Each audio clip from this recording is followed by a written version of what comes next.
everyone, so my name is Ashley Maldonado, and today I'll be discussing unproductive conflict management strategies as well as productive conflict management strategies.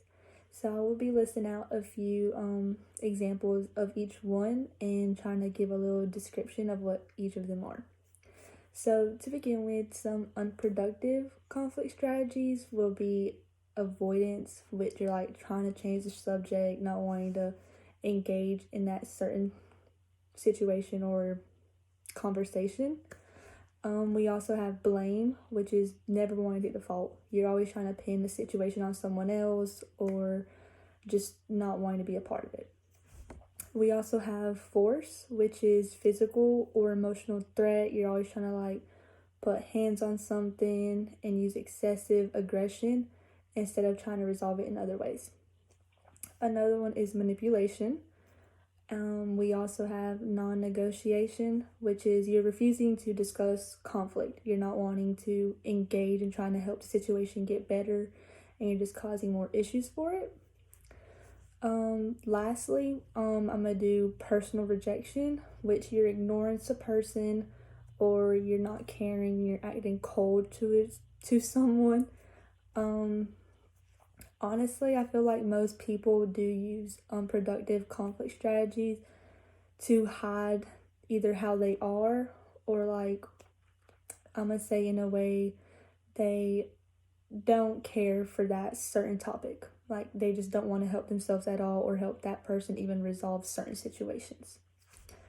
On to my next one, I'm going to do productive conflict management strategies. So I have listed a few. I will also make a list and post it under the vlog, like a little description. So in case one can't listen, I'll also give ideas of what you can do.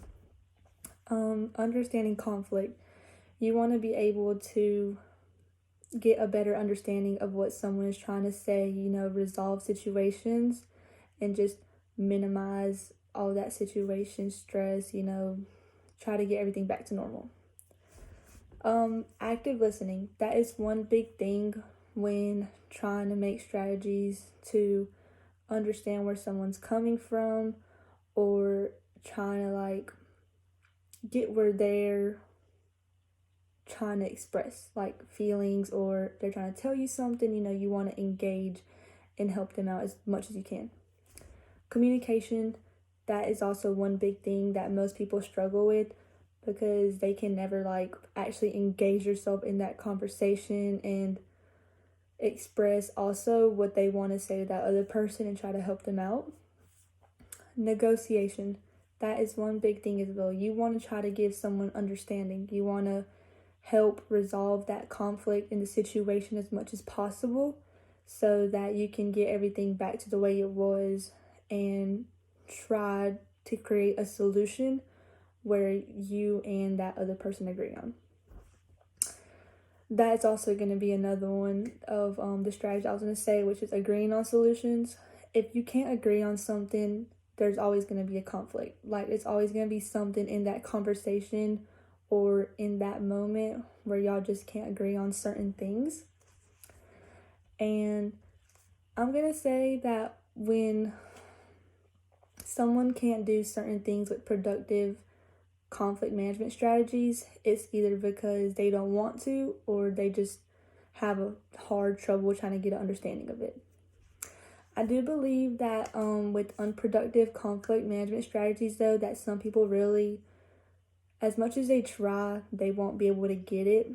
And I feel like it's because either you don't want to, like I said before, or it's just something that they were never taught growing up. So it's always been a big issue for them.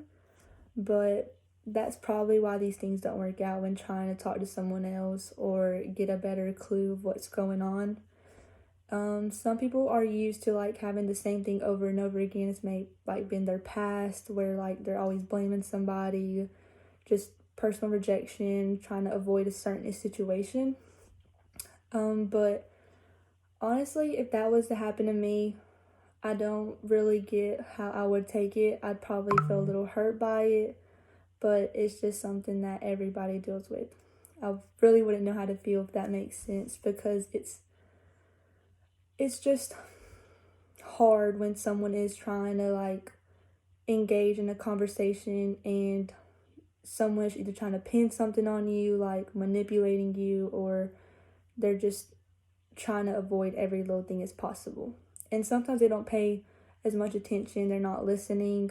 So with me, I would feel hurt by that, and that would just make me feel even worse, and that wouldn't help any situation at all. It would just create more conflict. But thank you for listening, and I will put some little list of unproductive and productive strategies down below. Thank you. Have a wonderful day.